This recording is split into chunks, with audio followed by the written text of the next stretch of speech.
At our father's deathbed, my brother got the family empire, $500 million. I got his old phone, but when I turned it on, everything changed. Before I begin, I hope you'll stay with me through this story. And if it moves you, please remember to like, share, and subscribe. It means more than you know. I'm Reby Carter. I'm 29, a registered nurse, and until recently, I thought my life was pretty ordinary. Complicated, yes, but ordinary. That changed the moment I got the call. My father, Arthur Carter, the man who built a real estate empire and hadn't spoken to me in 5 years, was dying. I dropped everything and took the first flight to Vermont. When I got to the estate, Chase was already there. My older brother. He always had a way of arriving first. Firstborn, first choice, first in everything. Even now, as Dad lay weak and barely able to speak, Chase stood tall by his side, as if guarding a throne. I felt like a guest in my own family. Dad didn't say much to me. Just a glance. A soft, tired look. Then he closed his eyes. Minutes later, he was gone. The lawyer didn't wait long. He said Dad wanted the will read right away. We all gathered in the study, dark wood walls, leather chairs, a fire that crackled like it was mocking me. The will was simple. Arthur Carter left everything, his company, homes, bank accounts, shares, to Chase. Everything. My name came last. I was left with a box containing one thing, my father's old flip phone. I felt my throat tighten, my face burn. A phone? That's what I meant to him? Chase gave me a smug little smile. I didn't say anything. I couldn't.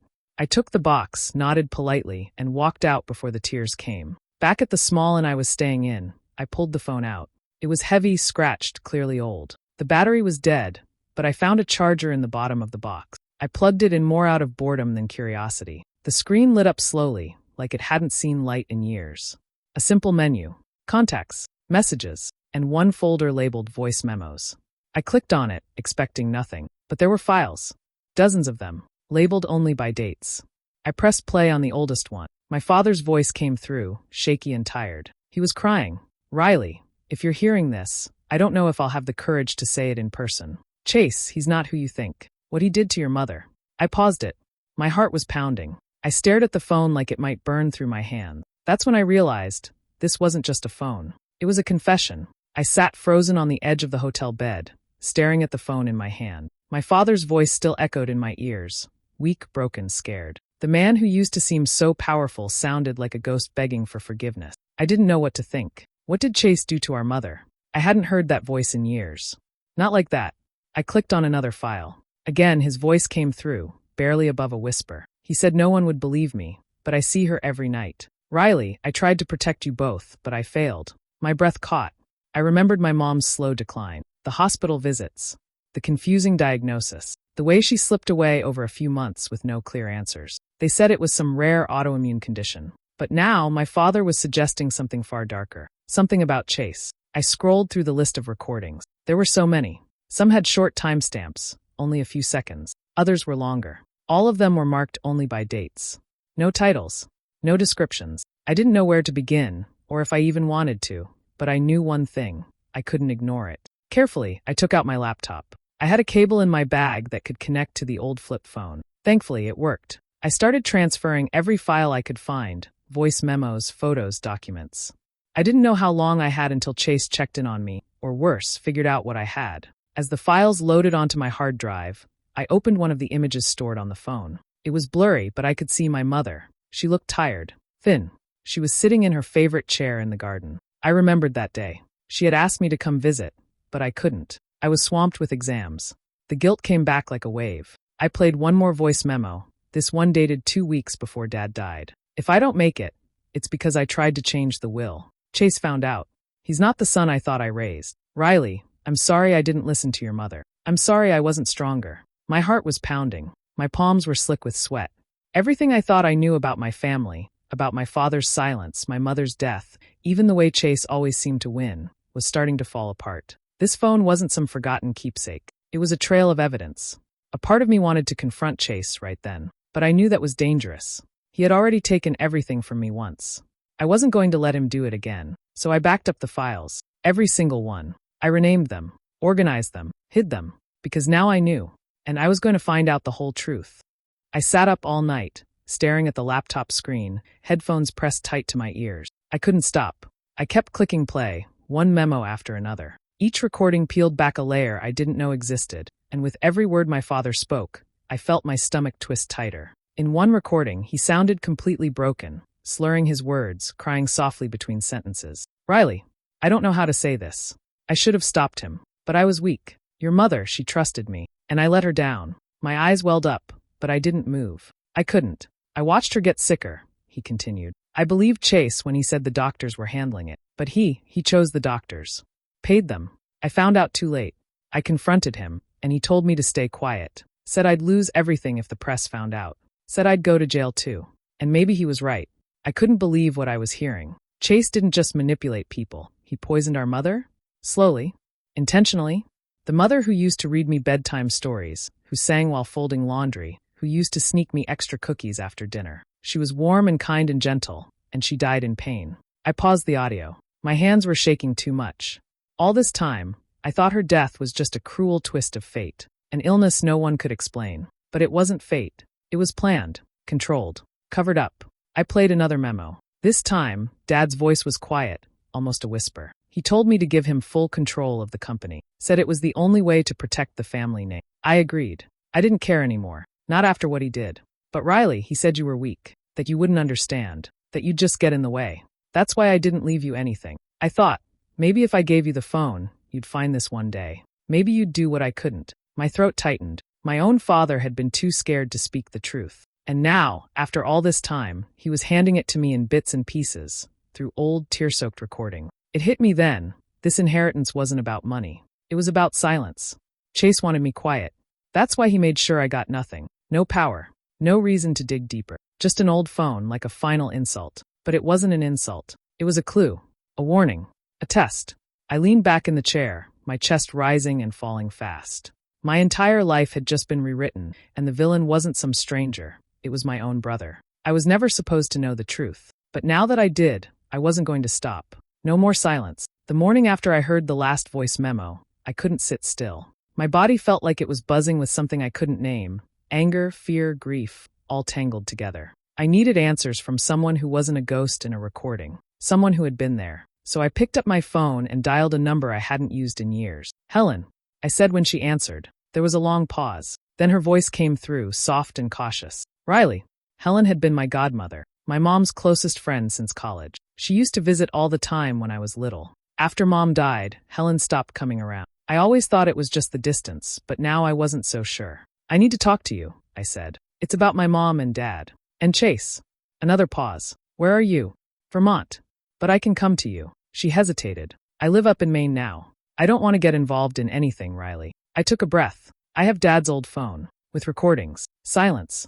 I think Chase did something, I added. Something terrible. And Dad knew. He recorded everything. That changed something. She agreed to meet. I drove 5 hours straight without stopping. No music, no distractions. Just the sound of the road and my thoughts racing louder than the wind. Helen lived in a quiet cottage near the coast. When she opened the door, she looked older than I remembered. Her face was thinner, eyes more tired. But when she saw me, she pulled me into a tight hug, like no time had passed. We sat at her kitchen table, warm tea between us. I told her everything, about the will, the phone, the recordings, the things Dad confessed. She didn't cry, but her eyes filled with tears. I knew something was wrong, she whispered. Back then, your mother, she changed so quickly. I asked Arthur about it. He brushed me off. Said Chase was handling the doctor. But I didn't trust it. Chase was always so cold. I nodded.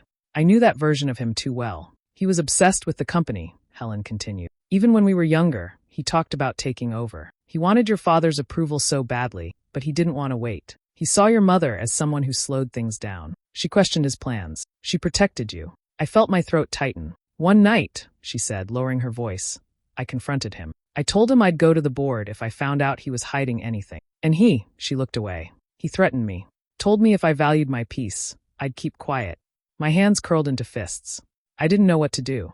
Your father was scared too. But you, Riley, you have to be careful. Chase isn't just selfish. He's dangerous. I looked her in the eyes and nodded. I won't be silent either. This time, the truth would come out, no matter what.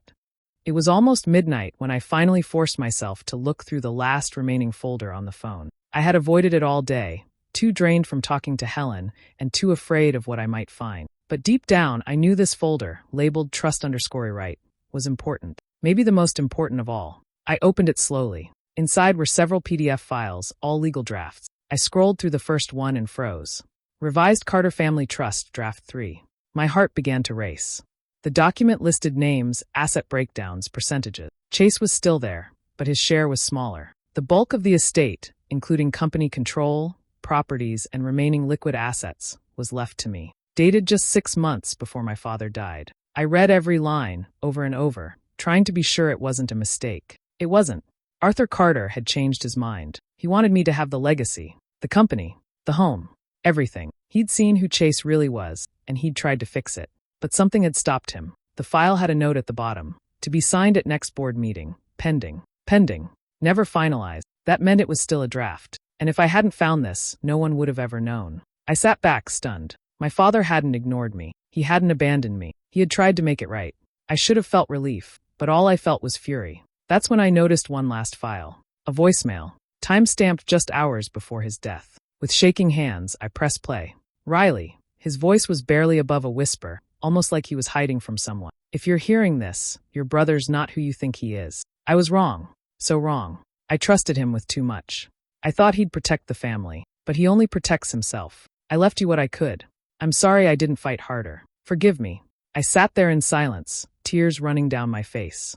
My father knew he was dying. He knew he had failed to stop Chase. That message, it wasn't just a confession. It was a final goodbye, one filled with regret. And now I knew the truth. Chase had found this trust document. He had to. That's why he rushed the will. That's why he looked so smug when I got nothing but an old phone. He thought he'd buried the rewrite. Probably thought he deleted every trace of it. But he missed one thing. Arthur left the truth hidden where only I would find it. Not in some vault or lawyer's office, but in something small and forgettable. A phone.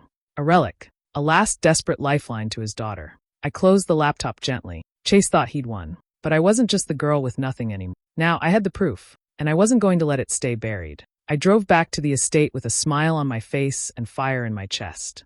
To Chase, I was just the quiet, emotional sister coming to make peace. He thought I was broken, defeated. That's exactly what I needed him to think. The gates opened like before, and there he was on the front steps, dressed in a tailored suit and sipping coffee like he hadn't destroyed an entire life with one signature. He opened his arms as I got out of the car. Well, look who came back, he said, grinning. Ready to stop being dramatic? I forced a soft laugh. I guess I just needed time. Dad's death. It hit harder than I expected. He nodded like he understood. I wanted to punch him. Inside, nothing had changed. The house still smelled like cedar and expensive cologne. I stayed in my old room and spent the next few days pretending to be at peace, smiling at dinners, asking about his plans for the company, even offering to help organize our dad's personal office. He lapped it all up. But behind the fake smiles, I was recording everything. I kept my phone tucked in a small pocket of my jacket, always on, always listening. Chase had no idea. One night, over a glass of wine, he let something slip. It's amazing what a few favors and envelopes can do. The executor was a pushover. A little cash and boom, done deal. I smiled politely. Inside, I was boiling. Bribing the executor? That was more than shady. It was criminal. The next day, while Chase took a call in the garden, I slipped into Dad's office. I'd been in there 100 times as a kid, but now I was looking with different eyes. I scanned every corner, every drawer, every panel. Then I saw it, a small wooden panel beneath the bookshelf. Something about it didn't match. I tapped it. Hollow. My pulse quickened. Carefully, I slid the panel aside, revealing a small safe. Old, rusted, and untouched. Chase hadn't found it yet. My mind raced. What could be inside? More documents? A confession? A final piece of the puzzle? I didn't touch it. Not yet. I needed to plan this perfectly. Later that night, while Chase watched TV downstairs, I walked the halls like a ghost, eyes scanning, noting patterns. He always slept late. The staff didn't come on weekends. I had a small window to act, and I would. This wasn't going to end in a courtroom. I didn't want a messy legal fight that could be twisted or buried. I wanted something cleaner, quiet, irrefutable. I wasn't just after revenge. I wanted justice. And the only way to get it was to take it. Chase thought he won when he gave me that phone. But he handed me the one thing he never meant to, a second chance. And I wasn't going to waste it. The house was quiet. Too quiet. I stood in the hallway outside Dad's office, my heart thudding in my chest. Everyone was asleep, or at least I hoped they were. The lights were off. The night was still. It was now or never. I slipped on gloves and turned the knob slowly, quietly, just like I used to when sneaking into his office as a kid. The door creaked slightly, and I froze listening. Nothing. I stepped inside and closed the door behind me. The safe was hidden behind the lower bookshelf, just where I remembered it. I knelt down and pulled back the panel. There it was, dusty, old, untouched. My fingers hovered over the keypad. Dad used to make me memorize numbers as a game when I was little. One of them stuck in my mind even after all these years. Mom's birthday reversed. I punched it in. A soft click. The safe opened. Inside were leather-bound journals stacked neatly, a few folders yellowed with time, and something small and black near the back. I reached in and pulled it out, a mini tape recorder. My breath caught. It looked ancient, but it still had a tape inside. I pressed play. A loud click, then my father's tired voice. If anyone's hearing this, it means something's gone wrong. I tried. I really did. I changed the trust, I told the lawyers. But Chase, he found out. He's not who I thought he was. He threatened me. He threatened Riley. He paused. If anything happens to me, it was Chase. That was it. Simple. Direct. No way to misinterpret it. My hands shook, but I didn't have time to feel anything. I gathered everything, every journal, every document, the recorder, and placed them carefully into my bag. Back in my room, I spread everything out on the bed, took pictures of every page, every signature, every date. I backed it all up on a hidden drive I kept in my luggage. The journals were heartbreaking. My father had written everything, his fears, his regrets, his suspicions. He'd known Chase was dangerous. He just didn't know how to stop him. By 4 a.m., I had everything scanned and copied. At sunrise, I drove into town and mailed a thick package to an old friend from college, Ellie. She'd gone to law school, graduated top of her class, and owed me a favor from back in the day. I didn't explain much in the note, just enough. You'll understand when you listen. Please keep it safe. I may need your help. I stood outside the post office for a long moment, watching the mailbox swallow the package whole. It felt like dropping a bomb in slow motion. The game had changed. I wasn't powerless anymore. I had the truth. I had proof. And now, for the first time in my life, I had control. The package reached Ellie 3 days later. She called me the same night. Riley, she said, her voice low and serious. This is huge. I nodded even though she couldn't see me. I know. She wasted no time. Within a week, she filed a petition in probate court, accusing Chase of fraud and presenting the documents, journals, audio files, and the revised trust draft. She built a strong case, simple, clear, and impossible to ignore. I stayed at a quiet rental cabin nearby, watching it all unfold like I was in someone else's life. The court responded faster than I expected. The judge ordered an immediate freeze on all estate distributions. Chase couldn't touch the company. The money. Nothing. For the first time, he was rattled. He called me that night. You went too far, Riley, he said through gritted teeth. You don't understand how this looks. You're dragging our name through the mud. Our name? I said calmly. No, Chase. You did that. Then I hung up. The next day, I saw the first article online. A small real estate blog posted. Carter Estate frozen amidst allegations of fraud, younger sister files court claim. No names yet.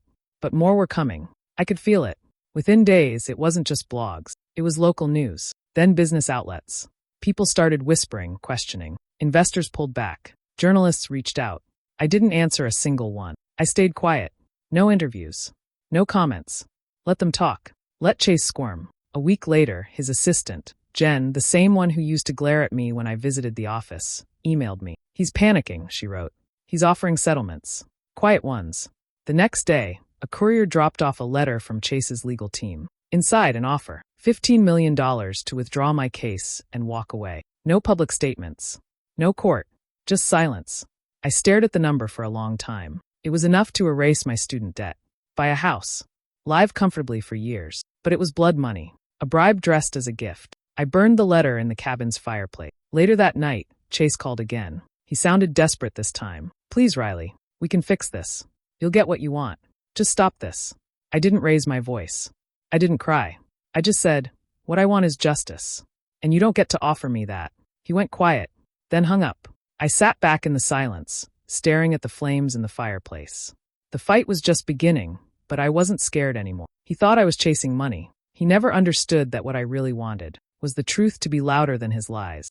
The courtroom was colder than I expected. Not in temperature, just in feeling. It was all clean lines, pale walls, polished wood. But beneath it all, the tension was sharp enough to slice skin. The kind of silence that waits for truth to explode. I sat quietly beside Ellie, hands folded in my lap, eyes fixed on the judge. Chase sat across from me at the defense table, dressed in his usual tailored suit, though the bags under his eyes gave away the panic. His confidence had cracked. You could see it in the way he tapped his pen, in the way he avoided my eyes. The trial began with the documents.